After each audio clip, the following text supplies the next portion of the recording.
Season's greetings, mortals! Welcome to another session of the Infernal Court in musical hell. I'm Diva, your judge, jury, executioner, and sugar plum fairy. That's right, it's the time of year for the Nutcracker, beloved holiday tradition and the only time ballet companies ever turn a profit. And like many Christmas stories, one which has been subject to numerous revisions and reimaginings through the decades. And what better way to pay tribute to this timeless classic than by getting rid of all the dancing and most of Tchaikovsky's music and setting the whole thing in a gray ghetto with some uncomfortable real-world illusions. Welcome to our next offender, The Nutcracker-The Untold story. Released in 2010 as The Nutcracker in 3D, because everything was in 3D at that time, this version of the holiday tale was the pet project of director Andrei Konchalovsky, a movie which he dreamed of making for over 20 years. Now, before you start getting on me for raking this labor of love over the coals, first, remember who you're talking to, and second, I am not alone in this. This movie has a 0% rating on Rotten Tomatoes. 0%. That puts it on the same level as Kirk Cameron's Saving Christmas and the Roberto Benigni Pinocchio. How did this movie come to meet with such universal disapproval? Let's examine the case of the Nutcracker-The Untold story and find out why it should have stayed that way. It's appalling, that's what it is. The movie begins with the usual Christmas Eve trappings: ice skating, picturesque cobblestone streets, and eager children. Mary, yes, her name is Clara in the ballet, but trust me, that's the least of our worries, is making a Christmas card while her brother sets fire to ornaments. Max, put her out! Please don't tell me, Mary. Just look at her. And it's already going to be a long movie because sin number one is the terrible child actors. I know it can't be easy getting Oscar-caliber work from young performers, but in a movie that centers around them, you really should try harder than this. Elle, my sister Dakota is busy, I can do the part Fanning does try, but she doesn't muster up a whole lot of energy, especially when her toys start talking to her. Shouldn't her reaction be more like this? And that's freaking Anna Paquin in the piano compared to bratty little brother Max. Even Max doesn't believe her. Do you, Max? Not a word. Mary's upset because her parents are going out to a party on Christmas Eve instead of spending time with her. Wait a minute, isn't this the plot of that freaky Mexican Santa Claus they had on Mystery Science Theater 3000? But on the plus side, her beloved Uncle Uncle Albert is coming to babysit. We've been waiting and waiting. I'm sorry, my Max. Merry Christmas. Wait, Uncle Albert, the hair, the accent, movie, you didn't. I have a theory about it. Some kid is dreaming, and we're all stuck inside his wacky Broadway nightmare. It's called relativity. Yes, this movie has cast Albert Einstein in the Drosselmeyer role. It's not the worst attempt to add a little historical color to this movie, but it's still pretty bad.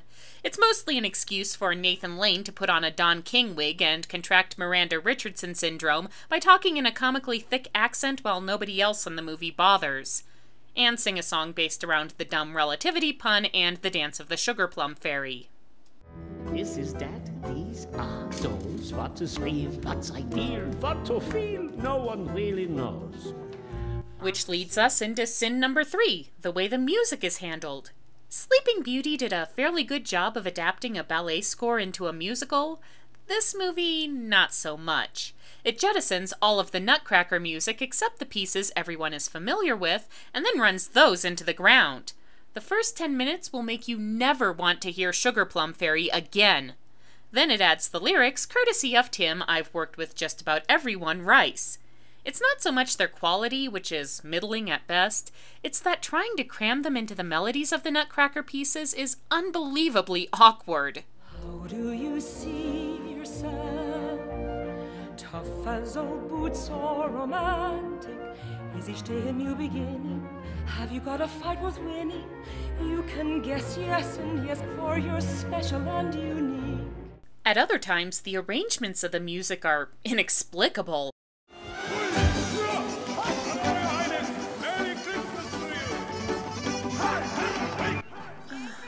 know, the trip hack was my favorite part of the score until you decided to orchestrate it with kazoo. The first act sticks pretty close to that of the ballet. The kids get a cool dollhouse, Mary gets the Nutcracker, which looks remarkably like Pinocchio, which her brother, brat that he is, immediately breaks. Are you coming, Mary? I want my Nutcracker first! Max, how dare you! One thing I've never understood is why Mary or Clara or whatever the adaptation calls her gets attached to that thing so quickly. As far as Christmas presents go, nutcrackers would have to be pretty low on a kid's wish list. Anyway, Uncle Albert sings the kids off to bed and promptly vanishes during a cutaway, leaving Mary alone with her brand new kitchen gadget. I knew you weren't just a wooden toy. All right. If you really want to see something amazing, put me up somewhere high in the room. Yes, once again we have a Christmas movie determined to freak the shit out of kids with creepy CGI. The Nutcracker's weird mouth movements and androgynous voice, provided by Moaning Myrtle herself, Shirley Henderson, make for a very unsettling protagonist. Then he grows by falling off a dresser onto some pillows and turns into a larger and even creepier version of himself. This is supposed to demonstrate the power of imagination. If it's the kind of imagination that leads to being huddled in a nice padded room with a straitjacket. By the way, it's the first time I've seen a Napoleon Nutcracker. Please don't call me Nutcracker. I hate that name as well. Call me NC. Oh yeah, and the Nutcracker insists on being called NC. Because, I don't know, maybe we're trying to be hip and trendy or something. Anyway, now that he's out and about, he takes Mary to meet up with his posse. You mean they're alive? Of course. All dolls are alive. Aren't there horror movies that begin with that concept?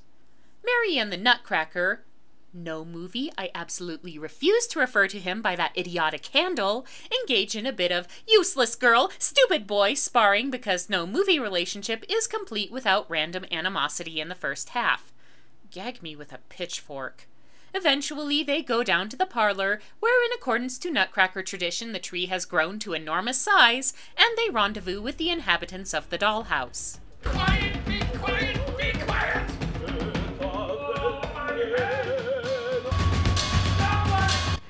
Yep, these are the Nutcracker's trusted lieutenants, who will aid him in defeating the evil power that has usurped his throne. A refugee from the Planet of the Apes, a cast member of Stomp, and John Wayne Gacy. I, for one, welcome our rodent overlords. Thankfully, the movie doesn't spend long on the sidekicks, as Mary and the Nutcracker are soon riding a gondola lift to the uppermost branches of the tree.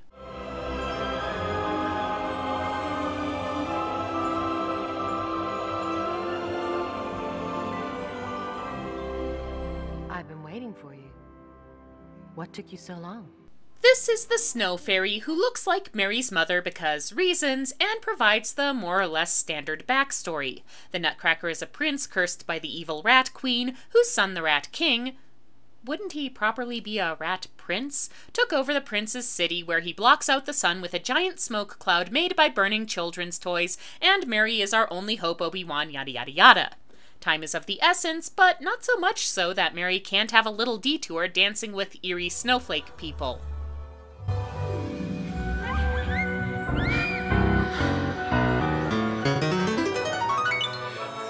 This music has enough problems without you adding random piano plunking to the sound effects. Mary's faith or imagination or whatever turns the Nutcracker into his human form. Wow, that was fast. It's like if Beauty and the Beast had gone, "Oh, by the way, I'm cursed." Well, look at that, I'm all better now, let's celebrate! Unbeknownst to the heroes, a couple of rat spies witness the transformation and immediately go back to report to their sovereign. Bring the next case!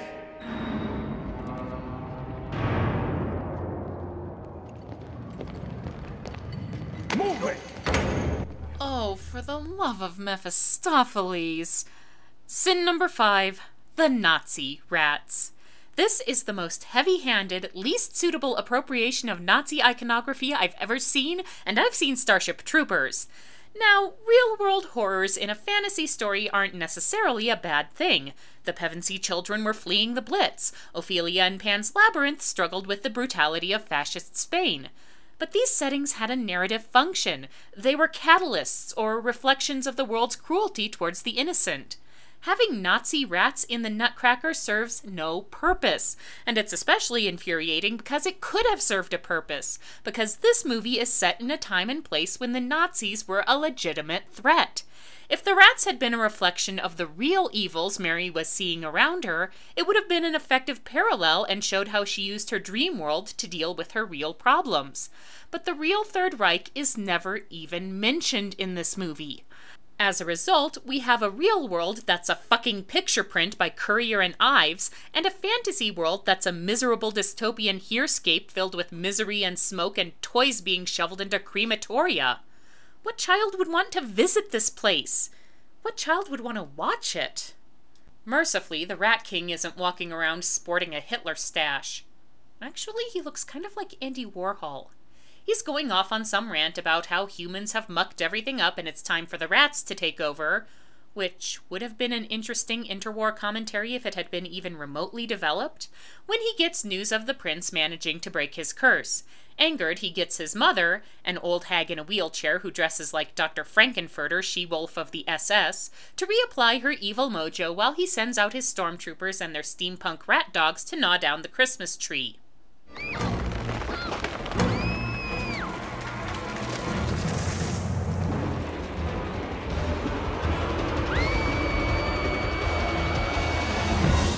Oh, Auntie Em, I dreamed I was in a terrible holiday movie!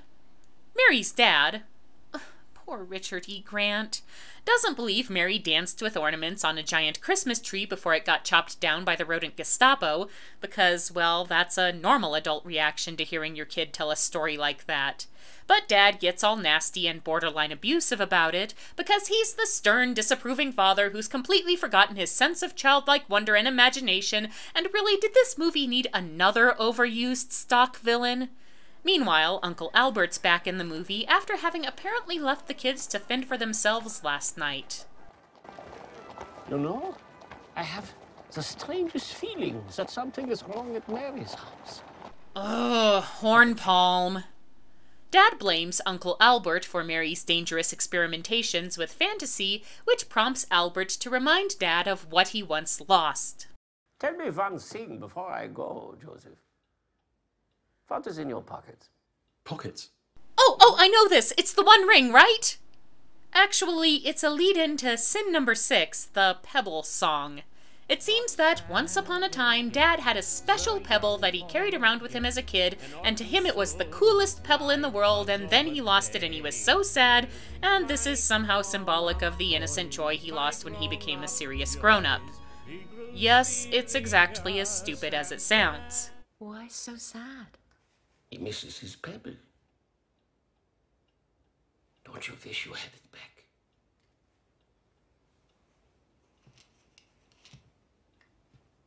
Here, I saved it for you. I got it wrong. Even stupider, it turns out this whole thing was a magic feather set up by Uncle Albert.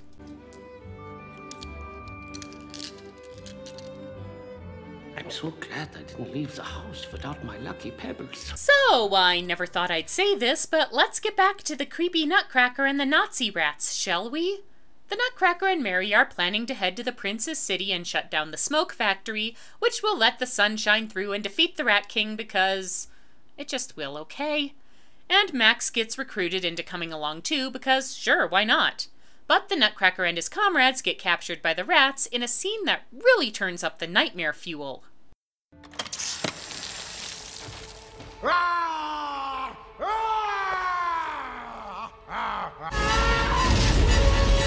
Come back, CGI Odette, all is forgiven. Oh, and it doesn't take too long for Max to betray the good guys like the little shit that he is. We even have a special rat bike for you to ride. A rat bike with a motor? Max, come back! I'll be right back, Mary. Promise. Little known fact, that was how they first encouraged boys to sign up for the Hitler Youth. Come to the dark side, we've got motorcycles! Fortunately, Team Nutcracker manages to escape by tying up their guard while the clown moons the soldiers behind them. Now there's something you never want to see the Bolshoi choreograph. Meanwhile, Gielgud the chimp has managed to evade capture, and fortunately for Mary, he knows a way to the Rat Kingdom by means of a mirror in her attic.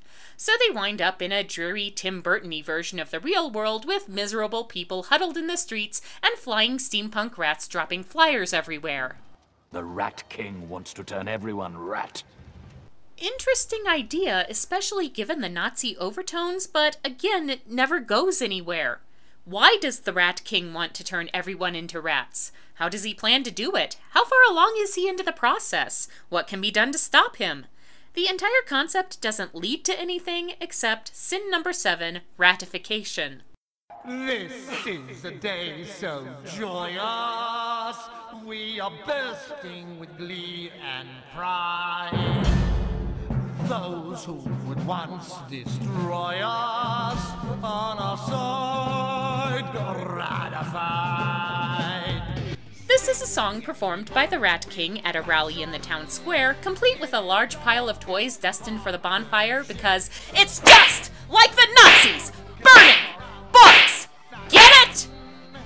There, did that 2x4 help get the point across? Good. On to the song. Even if the Lion King didn't already have the ultimate Nazi allegory villain song, this would still be pretty weak. It's done in this weird pop musical style that kills the militaristic intent of the piece. And then there's the dance break.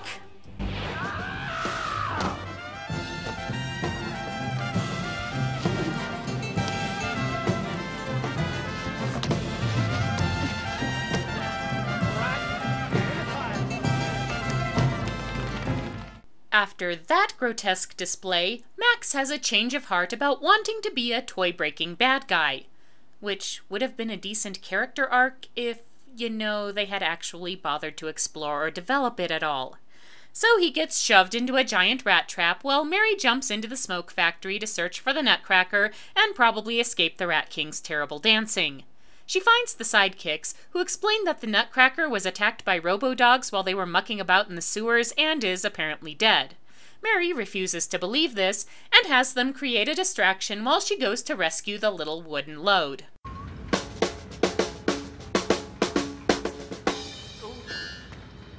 Well, they're obviously not where they're supposed to be and doing stuff they're not supposed to be doing, but let's see where this goes. After a bit of not very dramatic drama, Mary saves the Nutcracker from the flames, but he's still unresponsive to her whimpering.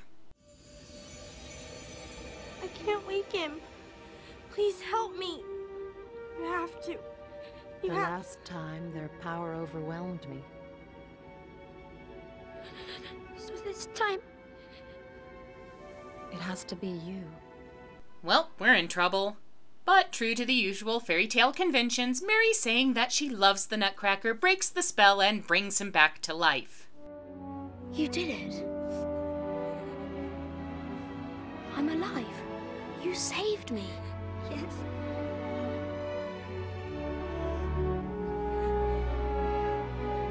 You brought me back. What are you, kid, a thesaurus? Seeing their prince restored inspires the prisoners to revolt, which turns out to be pretty easy since the rats don't like fire and, you know, it's pretty much everywhere here. And you thought the Earthbenders in the last Airbender movie were an incompetent group of captives. The Rat Queen is all for cutting their losses and running, but her son is on a big power trip and wants to fight back, so we end up getting sin number 8, the interminable battle scene. It's like the writers just threw up their hands and decided to toss together as many action movie climax cliches as they could come up with. Fighting in a big warehouse, chases on motorcycles, the heroine being sent out of danger and promptly winding up in danger, that sort of thing.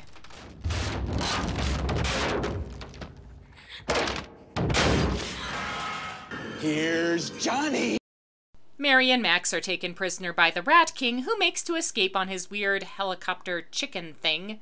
Because, of course, there needs to be a helicopter chase, why not? While the Nutcracker races to the rescue. I thought we were... Oh, the palace! We've come up the wrong tower! Sorry, Prince, but your Mary is in another castle. Finally, the helicopter crashes, the heroes are reunited, and it's time to deal with the villains.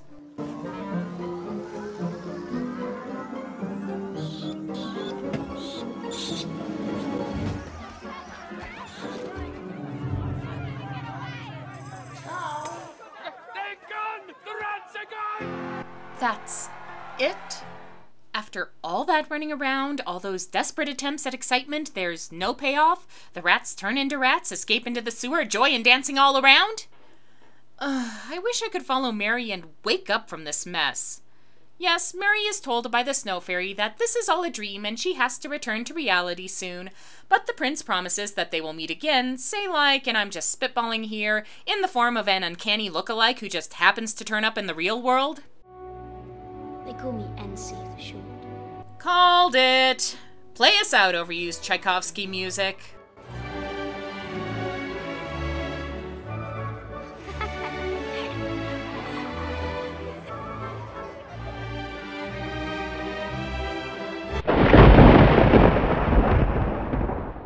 You want to make a version of the Nutcracker without any ballet dancing? Fine. It was an E.T.A. Hoffman story first, after all. But please, please come up with something that inspires wonder or imagination or visions of sugar plums and all that crap. Not this dreary wannabe fantasy epic. The characters aren't appealing, the music is badly treated, and the real-world allegories are ill-advisedly used. With so many iterations of this material available, I can't imagine anybody who wants or needs this one. Therefore, the Court of Musical Hell orders the following punishments. For butchering a classic score, music director Edward Armitev and lyricist Tim Rice are condemned to always have their iPods lock up during their favorite songs. For cheapening the Nazis by conscripting them to be the bad guys in this movie, screenwriter Chris Solomine is condemned to an eternity of watching Heil Honey, I'm Home. Finally, for such a disappointing version of a much-anticipated holiday tradition, especially the anticlimactic climax, we condemn Andrei Konchalovsky to receive nothing but socks and underwear for Christmas from now on. So let it be recorded. This session of the Infernal Court in Musical Hell is now adjourned.